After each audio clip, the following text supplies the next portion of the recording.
Students, welcome to BCom with Anshika. So students, आज हम शुरू करने वाले हैं बिजनेस लॉज।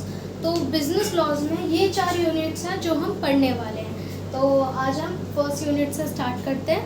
तो पूरी वीडियो ध्यान से देखना, आपको सब समझ आएगा। पहले हम इसका शुरुआत करते हैं कॉन्ट्रैक्ट से, कि कॉन्ट्रैक्ट होता क्या है। तो हम शुरू कर रहे हैं यूनिट 1 से। तो यूनिट 1 में सबसे पहले पढ़ते हैं कॉन्ट्रैक्ट क्या होता है। अब पहले कॉन्ट्रैक्ट पढ़ने से पहले ना हमको 4 वर्ड्स समझने पड़ेंगे। 4 वर्ड्स समझने पड़ेंगे, हमें कॉन्ट्रैक्ट अच्छे से क्लियर हो जाएगा। पहला है ऑफर, पहला है ऑफर, और दूसरा एक्सेप्टेंस, तीसरा कंसिडरेशन,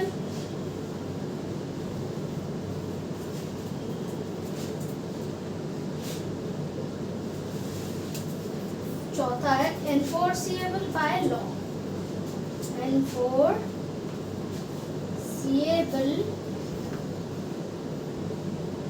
बाय लॉ। पहला ऑफर, दूसरा एक्सेप्टेंस, तीसरा consideration, fourth enforceable by law. अब इसको समझते हैं, इसको हम समझते हैं एक एग्जाम्पल से। अब सपोज मिस्टर ए है, मिस्टर ए ने मिस्टर बी से कहा will you purchase my car, कितने से? 50,000 से मान लेते हैं कि क्या आप मेरी कार परचेज करेंगे 50,000 से। तो ये हो गया ऑफर, यानी कि ए ने बी को ऑफर दिया। छोटी सी बात है, सिंपल है। ए ने बी को ऑफर दिया कि आप मेरी कार परचेज करेंगे 50,000 में। चलो मान लेते हैं बी ने एक्सेप्ट कर लिया, बी ने एक्सेप्ट कर लिया। तो offer plus acceptance, offer plus acceptance बनाता है प्रॉमिस। अब इन दोनों के बीच में प्रॉमिस हो गया कि हाँ चलो मैं आपकी कार परचेज करूंगा, आप 50,000 दे रहे हैं। और कंसीडरेशन क्या होता है? कंसीडरेशन होता है समथिंग इन रिटर्न, यानी कि आपको बदले में कुछ मिल रहा है। जैसे कि ए को मिल रहे हैं 50,000 रुपए, बी को मिल रही है कार, तो ए को भी कुछ मिला, बी को भी कुछ मिला। अब प्रॉमिस, अब ऑफर था, ऑफर दिया ए ने, बी ने एक्सेप्ट करा, तो इन दोनों को मिलाकर बना प्रॉमिस। अब प्रॉमिस और कंसीडरेशन को मिलाएंगे। अब मेरे पास प्रॉमिस है, ऑफर मिल गया, एक्सेप्ट हो गया, वो उसे कंसीडरेशन भी मिल गई, तो ये बन गया हमारा एग्रीमेंट। जब हमारे पास प्रॉमिस हो कि हमें किस चीज़ के बदले में क्या मिलने वाला है, और कंसीडरेशन हो कि हमें बदले में कुछ मिलेगा ही मिलेगा, तो तब मिलता है, बन जाता है एग्रीमेंट। ठीक है, अब मैं आपसे कुछ ले रही हूँ, उसके बदले में मैं बना देती हूँ एग्रीमेंट। एग्रीमेंट, अगर एग्रीमेंट इनफोर्सिएबल बाय लॉ होता है, इनफोर्सिएबल लॉ मतलब लीगल होता है। अगर एग्रीमेंट लीगल हुआ तो वो हो गया कॉन्ट्रैक्ट। अगर एग्रीमेंट लीगल हुआ तो बनेगा कॉन्ट्रैक्ट। जैसे कि सपोज एक और एग्जांपल ले लेते हैं। अगर आपको ये बात समझ आई कि ए ने बी को कार दी, ठीक है, अब उसने सेलिंग की है, जस्ट अपनी कोई पुरानी कार सोल्ड कर दी। ये तो कार लेना तो लीगल ही है, तो अब ये लीगल है, इसका मैंने कॉन्ट्रैक्ट बन जाएगा। अगर कोई चीज इलीगल है तो वो एग्रीमेंट तो बन जाएगी, लेकिन वो कॉन्ट्रैक्ट नहीं बनेगी। सपोज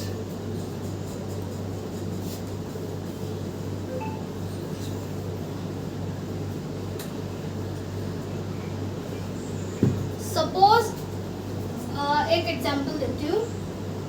मिस्टर ए है, उन्होंने बी को कहा will you purchase my gun. उसने गन खरीदने को कहा, कितने में? 1,50,000।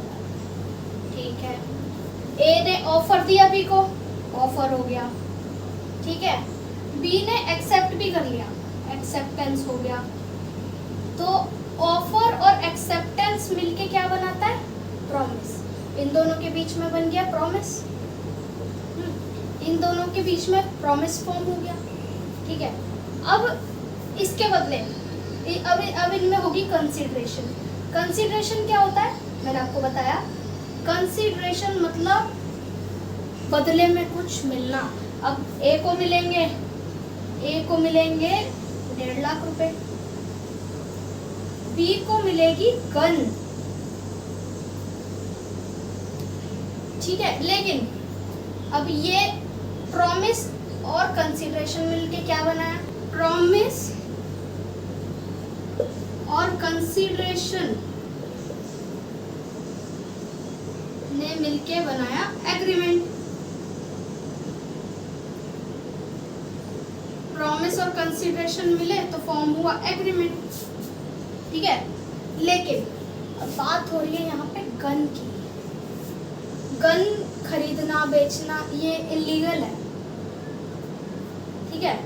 लेकिन ये इन्फोर्सेबल बाय लॉ नहीं हुआ, क्योंकि गन खरीदना बेचना इलीगल है, तो ये इन्फोर्सेबल बाय लॉ नहीं हुआ।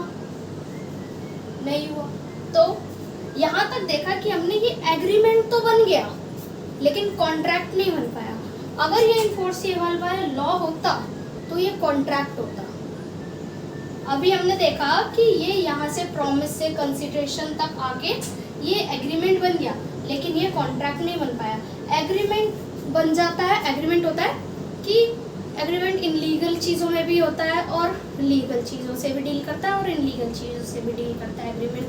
लेकिन जो कॉन्ट्रैक्ट होता है ना, वो सिर्फ लीगल चीज़ों से डील करता है।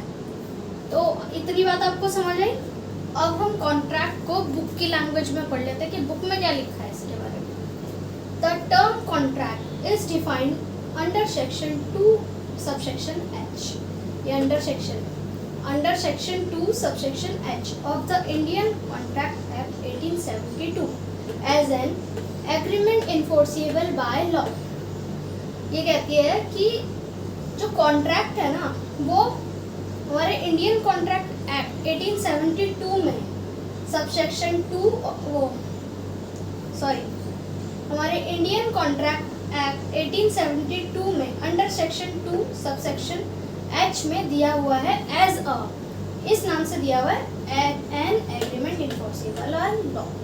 An agreement enforceable by law, इस नाम से हमारे इंडियन कॉन्ट्रैक्ट एक्ट 1872 में दिया गया है अंडर सेक्शन 2 सबसेक्शन H। अगर आपको सेक्शन याद है तो कोट कर दो, अगर याद नहीं है तो कोई गलत सेक्शन मत लिख कर आओ, पूरी डेफिनेशन गलत हो जाएगी। तो आप सेक्शन रहने दो, मत लिखो। अगर आपको सेक्शन सबसेक्शन कुछ भी याद है या फिर किसी में भी डाउट है तो लिख कर मत आना, आप सिर्फ सीधा डेफिनेशन लिख देना। सेक्शन सबसेक्शन एक्ट लिखने की ज़रूरत नहीं है, आपका कोई मार्क्स नहीं कटेगा। आपको डेफिनेशन लिखनी है, डेफिनेशन के मार्क्स हैं। और अगर आप लिख देते हो तो ये बहुत ही अच्छी बात है, आपको याद है और अच्छे मार्क्स आएंगे आपके। तो the contract consist 2 essential elements. Contract 2 element consist करता है। क्या है वो 2 एलिमेंट? अभी जैसे मैंने आपको बताया, एग्रीमेंट और इन्फोर्सेबल बाय लॉ। एग्रीमेंट होना चाहिए और एग्रीमेंट इन्फोर्सेबल बाय लॉ होना चाहिए, यानी कि लीगल होना चाहिए। या एग्रीमेंट होना चाहिए मतलब एग्रीमेंट होना चाहिए यानी कि ऑफर होना चाहिए, एक्सेप्टेंस होनी चाहिए, उसमें ऑफर में एक्सेप्टेंस होनी चाहिए, कंसीडरेशन होना चाहिए, तब वो एग्रीमेंट बनेगा। और एग्रीमेंट, जो एग्रीमेंट है वो लीगल है तो वो कॉन्ट्रैक्ट बन जाएगा। ये सिंपल सी डेफिनेशन बढ़ता है एग्रीमेंट। एग्रीमेंट जैसे कि मैंने आपको बताया था कि प्रॉमिस होता है। प्रॉमिस क्या होता है? प्रॉमिस होता है, ऑफर होता है, ऑफर को एक्सेप्ट करते हैं, ऑफर मिलता है, ऑफर को एक्सेप्ट करते हैं तो बनता है प्रॉमिस।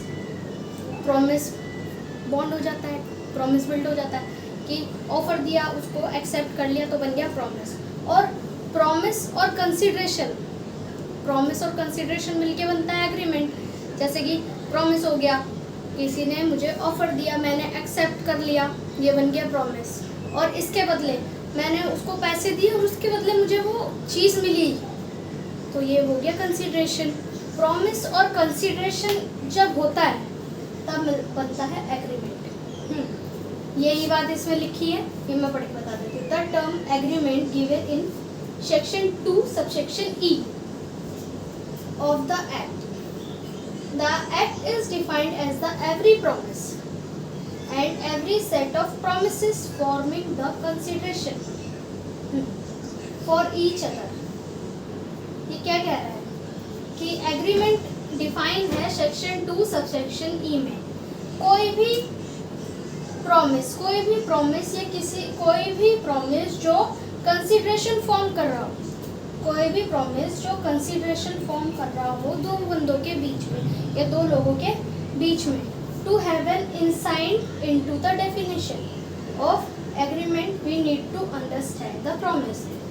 और एग्रीमेंट को समझने के लिए सबसे बड़ी बात हम लोग को समझना पड़ेगा प्रॉमिस क्या होता है। अगर आपने शुरू से ये वीडियो देखी हो, शुरू से आप ध्यान से सुन रहे हो मेरी बात, तो आपको समझ आ गया होगा अभी तक कि प्रॉमिस क्या होता है। प्रॉमिस की अब हम डेफिनेशन देख लेंगे तो और अच्छे से क्लियर हो जाएगा। तो अब हम पढ़ते हैं प्रॉमिस क्या होता है। प्रॉमिस की डेफिनेशन दी गई है सेक्शन 2 सबसेक्शन B में। प्रॉमिस होता है जब कोई पर्सन किसी को प्रपोजल देता है, प्रपोजल या ऑफर देता है, और दूसरा पर्सन एक्सेप्ट कर लेता है उसको, तब बन जाता है वो प्रॉमिस, तब वो उसमें प्रॉमिस फॉर्म हो जाता है। तो अगर आपसे पूछे कोई प्रॉमिस क्या होता है तो आप ये डेफिनेशन लिख सकते हो। वैसे अगर आपको प्रॉमिस याद रखना है तो आप छोटी सी बात याद रख सकते हो, ये promise is equal to offer या प्रपोजल प्लस एक्सेप्टेंस। कोई भी ऑफर एक्सेप्ट किया जाएगा तो वो प्रॉमिस बन जाएगा। छोटी सी बात, कोई भी ऑफर या प्रपोजल एक्सेप्ट किया जाएगा तो वो प्रॉमिस बन जाएगा। और कोई भी प्रॉमिस और कंसीडरेशन, कोई भी प्रॉमिस प्लस कंसीडरेशन होगी, जहाँ भी प्रॉमिस और कंसीडरेशन होगी वो एग्रीमेंट बन जाएगा। तो आप प्रॉमिस के लिए ये छोटी सी बात याद रखें, ऑफर प्लस एक्सेप्टेंस बनता है प्रॉमिस। तो आप इसका जल्दी से स्क्रीनशॉट लो। आगे हम पढ़ेंगे कि इन्फोर्सिएबल बाय लॉ क्या होता है। इन्फोर्सिएबल बाय लॉ क्या होता है। अभी हमने देखा कि प्रॉमिस क्या होता है। प्रॉमिस होता है ऑफर या प्रपोजल प्लस एक्सेप्टेंस। किसी भी ऑफर या प्रपोजल को एक्सेप्ट करो, प्रॉमिस बन जाता है। अब एग्रीमेंट क्या होता है, एग्रीमेंट भी हमें पता है। एग्रीमेंट क्या होता है, प्रॉमिस बन जाता है ऑफर या एक्सेप्टेंस को करके, प्रॉमिस बन गया। उसमें कंसीडरेशन देखो, किसी भी प्रॉमिस में कंसीडरेशन क्या होता है, कंसीडरेशन होता है लेन देन, किसी भी चीज़ के बदले कुछ मिलना। अब किसी भी प्रॉमिस प्लस कोई भी प्रॉमिस प्लस कंसीडरेशन मिलके बनता है एग्रीमेंट। अब कॉन्ट्रैक्ट क्या होता है, कॉन्ट्रैक्ट होता है agreement plus enforceable by law. Agreement होगा, कोई भी एग्रीमेंट बन जाएगा। यहाँ तक का प्रोसेस हो गया, ऑफर मिला, एक्सेप्ट किया, उसमें लेन देन किया, पैसे दिए उसके बदले, एग्रीमेंट बन गया। अब कॉन्ट्रैक्ट बनाने के लिए हमें चेक करना होता है कि वो लीगल है कि नहीं। अगर वो इलीगल हुआ तो वो सिर्फ एग्रीमेंट है, कॉन्ट्रैक्ट नहीं है। अगर वो लीगल है, जिस भी चीज़ में हम डील कर रहे हैं, अगर उसे बेचना, खरीदना या कुछ भी वो लीगल है तो वो बन गया कॉन्ट्रैक्ट। अगर वो लीगल नहीं है तो एग्रीमेंट तक बन के रह जाएगा, कॉन्ट्रैक्ट नहीं बनेगा। एग्रीमेंट बन जाएगा लेकिन कॉन्ट्रैक्ट नहीं बनेगा। लेकिन कॉन्ट्रैक्ट के लिए क्या चाहिए, हमें एग्रीमेंट भी चाहिए। एग्रीमेंट होना चाहिए पूरा, एग्रीमेंट होना चाहिए पूरा, और उसे चेक करना चाहिए कि वो लीगल भी है कि नहीं है। अगर वो लीगल हुआ तो बन गया कॉन्ट्रैक्ट, नहीं लीगल है तो बन गया एग्रीमेंट। अब इन्फोर्सिएबल बाय लॉ की हम लोग डेफिनेशन देख लेते हैं, यानी कि हमें क्या चेक करना है इसमें। An agreement to become a contract must give rights to a legal obligation which means are duly enforceable by law। इसमें भी यही कहा है कि इन्फोर्सिबल बाय लॉ की डेफिनेशन कह रही है कि अगर आप कोई एग्रीमेंट बना रहे हो, नहीं अगर आप कोई, सॉरी मिस्टेक होगी, अगर आप कोई कॉन्ट्रैक्ट बना रहे हो तो आपको ये चीज़ ज़रूर चेक करनी है कि जो कॉन्ट्रैक्ट बन रहा है, जिस चीज़ पे बन रहा है, वो लीगल है कि नहीं। अगर वो लीगल हुआ तो वो इन्फोर्सिबल बाय लॉ है, यानी कि वो अब कॉन्ट्रैक्ट है। अगर वो लीगल है, आपका एग्रीमेंट लीगल है, तो वो कॉन्ट्रैक्ट बन सकता है। अगर वो नहीं है तो वो सिर्फ एग्रीमेंट बन के रह जाएगा, कॉन्ट्रैक्ट नहीं बनेगा। आप मेरे वर्ड्स पे ध्यान दो और ध्यान से सुनो मैं क्या कह रही हूँ। आपको क्वेश्चन में ये भी हो सकता है कि डेफिनेशन बताओ कॉन्ट्रैक्ट की और एग्रीमेंट की। अब हम देख रहे हैं कि एग्रीमेंट और कॉन्ट्रैक्ट में डिफरेंस क्या होता है। वैसे जो अभी हमने पढ़ा है वो जो हमारे दिमाग में वही है डिफरेंस भी और वही है डेफिनेशन भी। तो हम पहले मीनिंग पढ़ते हैं।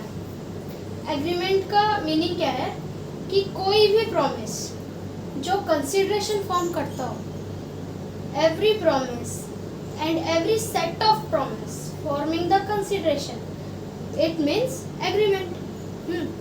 एग्रीमेंट क्या होता है? एग्रीमेंट होता है कोई भी प्रॉमिस जो कंसिडरेशन फॉर्म करता है इज नोन एज एग्रीमेंट। कोई भी प्रॉमिस जो कंसिडरेशन फॉर्म करता है वो एग्रीमेंट है। ये हमने बताया था अभी। क्या होता है? Promise plus consideration. मैंने आपको बोला था कि ये तीन चीज़ें याद कर लो, आपको कॉन्ट्रैक्ट की डेफिनेशन याद हो जाएगी। तो ये है प्रॉमिस प्लस कंसिडरेशन, ये बन गया एग्रीमेंट। प्रॉमिस प्लस कंसिडरेशन हो गया एग्रीमेंट, ठीक है। कॉन्ट्रैक्ट क्या होता है? Agreement is enforceable by law. कोई भी एग्रीमेंट, एग्रीमेंट क्या होता है? प्रॉमिस प्लस कंसिडरेशन होता है एग्रीमेंट। और कोई भी एग्रीमेंट लीगल है या फिर लॉ में लिखा गया है, यानी कि एक्ट बनते हैं, लॉ होते हैं, उसमें डिफाइन करा गया है, लीगल है, तो वो होगा कॉन्ट्रैक्ट। इन्फोर्सिबल बाय लॉ यानी कि हमारे एक्ट में लिखा गया है, हमारे लॉ में लिखा हुआ है कि ये लीगल है, तो वो हो गया कॉन्ट्रैक्ट, ठीक है। ये हो गया इसका मीनिंग। अब ये है स्कोप। स्कोप क्या है? It's a wider term including both legal and social agreement. ये बड़े एरिया में यूज़ होता है। जैसे कि ये बड़ा टर्म होता है, जैसे कि होता है ये लीगल चीज़ें भी इंक्लूड करता है, इनलीगल और सोशल एग्रीमेंट, यानी कि सोशल एग्रीमेंट यानी इनलीगल भी मान लें। ये लीगल चीज़ें भी इंक्लूड करता है और सोशल एग्रीमेंट भी इंक्लूड करता है। जैसे कि मैंने आपको एग्जांपल दिया था गन वाला एग्जांपल दिया था। गन इनलीगल है खरीदना बेचना, लेकिन क्या गन बिकती नहीं होगी? गन बिकती होगी, फिर भी वो इनलीगल है, तो वो कॉन्ट्रैक्ट नहीं होता होगा, सिर्फ एग्रीमेंट होता है। सिर्फ एग्रीमेंट होता है क्योंकि वो बिकती है लेकिन वो लीगल नहीं है, तो वो हो गया एग्रीमेंट, ठीक है। ये चीज़ एग्रीमेंट लीगल भी होता है, इनलीगल भी होता है। अब कॉन्ट्रैक्ट क्या होता है? It is used in a narrow sense with a specification that the contract is only legally enforceable by law, ठीक है। ये बहुत नैरो सेंस में यूज़ होता है, मतलब नैरो सेंस सिर्फ लीगल चीज़ ही कॉन्ट्रैक्ट होगी। ये कहते हैं कि सिर्फ लीगल चीज़ ही कॉन्ट्रैक्ट बनेगा। अब हम किसी भी लीगल चीज़ पर डील करेंगे तो कॉन्ट्रैक्ट बनेगा। जैसे मैंने आपको पहला एग्जांपल दिया था कार का। ए ने बी को कार सेल करी, तो कार सेलिंग करना तो लीगल है, तो ये हो गया कॉन्ट्रैक्ट। कार हमने सेल करी, पहले प्रॉमिस बिल्ड हुआ, कंसिडरेशन हुआ, एग्रीमेंट बना। एग्रीमेंट लीगल है, कार सेल कर इलीगल है, तो बन गया कॉन्ट्रैक्ट, ठीक है। तो इसका थर्ड पॉइंट है legal obligation. It may not create legal obligation. मतलब अभी आपको ये बात मैंने सेकेंड पॉइंट में भी समझाई कि एग्रीमेंट लीगल भी हो सकता है और इलीगल भी हो सकता है। ये हमने 2 पॉइंट्स इसलिए बना दिए ताकि आपको मार्क्स अच्छे मिले, ताकि अगर सपोज करो आपका ये जो डेफिनेशन है 10 मार्क्स की है, आपके पास कुछ नहीं है लिखने को, तो आप 2-3 पॉइंट्स अलग अलग करके लिखो, आपको अच्छे मार्क्स मिलेंगे। तो it may not create legal obligation. Same चीज़ कि एग्रीमेंट लीगल भी हो सकता है, इलीगल भी हो सकता है। Necessarily creates a legal obligation, ये सिर्फ लीगल चीज़ों के साथ ही डील करता है। कॉन्ट्रैक्ट सिर्फ लीगल ही बनता है। अगर एग्रीमेंट लीगल नहीं है तो वो कॉन्ट्रैक्ट नहीं है, अगर एग्रीमेंट लीगल है तो वो कॉन्ट्रैक्ट है। ठीक है, लास्ट पॉइंट है all agreements are not contract. हर एग्रीमेंट कॉन्ट्रैक्ट नहीं होता। क्या ये सही है? हाँ, ये सही है। हर एग्रीमेंट कॉन्ट्रैक्ट नहीं होता। क्यों? क्योंकि अभी हमने बात करी कि एग्रीमेंट लीगल भी होता है और इलीगल भी होता है। जो एग्रीमेंट लीगल होते हैं वो होते हैं कॉन्ट्रैक्ट, और जो इलीगल होते हैं वो सिर्फ एग्रीमेंट रह जाते हैं, कॉन्ट्रैक्ट नहीं बनते। तो जो एग्रीमेंट लीगल होंगे वो बन जाएंगे कॉन्ट्रैक्ट, और जो एग्रीमेंट इलीगल होंगे वो कॉन्ट्रैक्ट नहीं होंगे, सिर्फ एग्रीमेंट होंगे। ठीक है, ऑल कॉन्ट्रैक्ट्स आर एग्रीमेंट। ये देखो, ये लास्ट पॉइंट है बेसिक सा, सेम चीज़ यहाँ से यहाँ आ गई। All contracts are agreement. सारे कॉन्ट्रैक्ट्स जो है वो एग्रीमेंट है। हाँ, सारे कॉन्ट्रैक्ट्स एग्रीमेंट है। ये एक प्रोसेस है। मैं यहाँ बता देती हूँ, आप ये लिख लो, या फिर आप ये पॉज करो और लिख लो, फिर मैं आपको बता देती हूँ। ठीक है, लिख लिया? अब ये ऑल कॉन्ट्रैक्ट्स आर एग्रीमेंट्स। अब देखो, पहले क्या था? पहले था प्रपोजल या फिर ऑफर बोल देते हैं, ये इजी हो जाएगा। ऑफर था पहले, ठीक है। ऑफर को एक्सेप्ट करा, क्या बन गया? ऑफर को एक्सेप्ट करा। ये एक प्रोसेस है। All contracts are agreement. Offer को एक्सेप्ट करा, बन गया प्रॉमिस। ऑफर को एक्सेप्ट करा, बना प्रॉमिस। ठीक है, प्रॉमिस हो गया। अब प्रॉमिस के बदले, कार के बदले मैंने बी को कार सेल करी, कार के बदले मुझे पैसा मिला, बी को कार मिला, कंसीडरेशन हो गई। प्रॉमिस और कंसीडरेशन मिलके बना एग्रीमेंट। अब हमने चेक करा एग्रीमेंट लीगल है या नहीं, एग्रीमेंट लीगल है या नहीं। मैंने कार सेल करी है, कार लीगल है, तो बन गया कॉन्ट्रैक्ट। अब देखो, अब मैंने एग्रीमेंट ही नहीं बनाया, मैंने एग्रीमेंट नहीं बनाया तो मैं चेक क्या करूँगी? पहले मुझे एग्रीमेंट बनाना पड़ेगा, फिर मैं चेक करूँगी कि ये लीगल है कि नहीं है। तो कॉन्ट्रैक्ट ये क्या कह रहा है कि सारे कॉन्ट्रैक्ट एग्रीमेंट होते हैं। हाँ, सारे कॉन्ट्रैक्ट एग्रीमेंट होते हैं, क्योंकि ये एक प्रोसेस है। पहले हम एग्रीमेंट बनाएंगे तभी तो हम चेक करेंगे कि वो लीगल है कि नहीं। ठीक है, सारे कॉन्ट्रैक्ट एग्रीमेंट है, लेकिन सारे एग्रीमेंट कॉन्ट्रैक्ट नहीं है।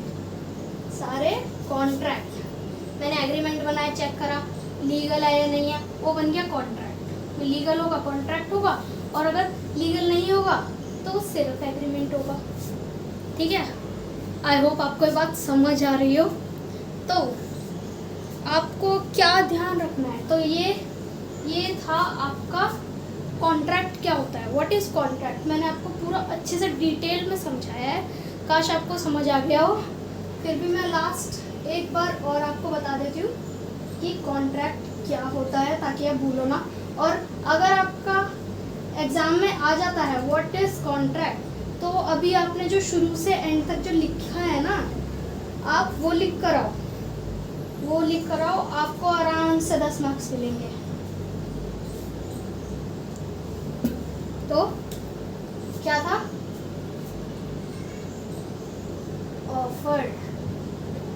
ऑफर मिला। फिर से बताती हूँ, ए ने बी को हाउस, घर बेच दिया 1 करोड़ में। ए ने बी को ऑफर दिया कि मेरा घर ले लो, will you purchase my house, कितने में? 1 करोड़ में। बी ने एक्सेप्ट किया, ऑफर प्लस एक्सेप्टेंस, प्रॉमिस, ये इनके बीच में बन गया प्रॉमिस, ठीक है। ऑफर था, ऑफर बी ने एक्सेप्ट करा, बन गया प्रॉमिस, ठीक है। अब बात आती है कंसिडरेशन की। अब ए को क्या मिला, ए ने अपना घर बेच दिया, उसको मिला 1 करोड़ यानी पैसे मिले उसको। बी को क्या मिला, बी को मिला घर, ठीक है। थोड़ा गंदी गंदी राइटिंग हो रही है, सॉरी, आप समझ लेना बस।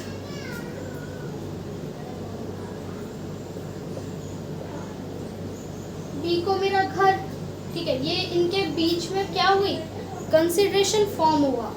क्या हुआ, कंसिडरेशन, इनके बीच में हुआ कंसिडरेशन। अब प्रॉमिस प्लस कंसिडरेशन,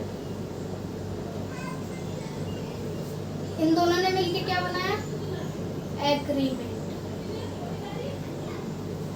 ठीक है। ये बात हमारे डेफिनेशन में लिखा है, every set of promise which is forming consideration, कोई भी प्रॉमिस जो कंसिडरेशन बनाता हो वो एग्रीमेंट होता है। ये लिखा था। आपको अगर ये चीज़ याद नहीं हो रही तो आप ये पॉइंट्स याद करो, आपको ये अच्छे से पता चलेगा। कोई भी प्रॉमिस जो कंसिडरेशन फॉर्म कर रहा हो वो एग्रीमेंट बन जाता है, कोई भी प्रॉमिस जो कंसिडरेशन फॉर्म कर रहा हो वो एग्रीमेंट बन जाता है। और फिर एग्रीमेंट हम चेक करते हैं कि वो एनफोर्सिएबल बाय लॉ है कि नहीं है। फिर हम एग्रीमेंट चेक करते हैं एनफोर्सिएबल बाय लॉ, कि वो लीगल है या नहीं है, ठीक है। अगर वो लीगल हुआ, अगर एग्रीमेंट हमने चेक करा और वो लीगल है, मैंने घर बेचा है, घर बेचना कोई इनलीगल काम तो है नहीं, तो ये बन गया कॉन्ट्रैक्ट। क्या बना, कॉन्ट्रैक्ट, ठीक है। ये पॉइंट है एक। प्रॉमिस कैसे बनता है, ऑफर और ऑफर को एक्सेप्ट कर लो, प्रॉमिस बन जाएगा। पॉइंट 2, प्रॉमिस जो भी कंसिडरेशन फॉर्म करेगी एग्रीमेंट बन जाएगा, ठीक है।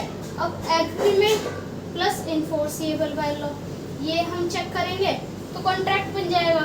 एग्रीमेंट है, एग्रीमेंट बना है, हमने चेक करा लीगल है, कॉन्ट्रैक्ट बन गया। अगर ये इसी की जगह मैं कुछ इलीगल डील करूँ, इलीगल में डील करूँ, तो ये सपोज मैंने गन का एग्जांपल लिया था, गन से मेरे माइंड में कुछ इलीगल और कुछ आ नहीं रहा गन के अलावा, तो मैंने गन में डील किया, हाँ गन में डील किया। अब गन खरीदी है लेकिन वो मैंने चेक किया इनफोर्सिएबल बाय लॉ है कि नहीं, वो निकली इनलीगल। क्या निकली, इनलीगल। अब गन तो सबको पता है डील करना गन में आसान बात नहीं है, इनलीगल है, तो ये रह गया सिर्फ एग्रीमेंट, ये कॉन्ट्रैक्ट नहीं बना, ठीक है। अगर ये लीगल बन जाता तो ये कॉन्ट्रैक्ट हो जाता। अब ये इलीगल है तो अब ये सिर्फ है एग्रीमेंट। क्या है, एग्रीमेंट। आई होप आपको मेरी सारी बात समझ आ रही हो, और आपने जो मैंने लिखा है ये सब लिखा हो, अगर आप पॉइंट टू पॉइंट लिख रहे हो जो मैं लिख रही हूँ और समझ रहे हो, अच्छे से सुन रहे हो मेरी बात, तो आपको अच्छे से क्लियर हुई होगी। हाँ, तो अगर आपको मेरी ये मेहनत अच्छी लगी और आपको समझ आया कि मैंने क्या पढ़ाया है, आपको समझ आ रहा है, तो आप मेरा चैनल सब्सक्राइब करो, आगे और लोगों को रिकमेंड करो और लोगों को शेयर करो मेरा चैनल, और मुझे सपोर्ट करो। मैं मेहनत कर रही हूँ और आपको पढ़ा रही हूँ। चलो, एंड थैंक्स फॉर वॉचिंग।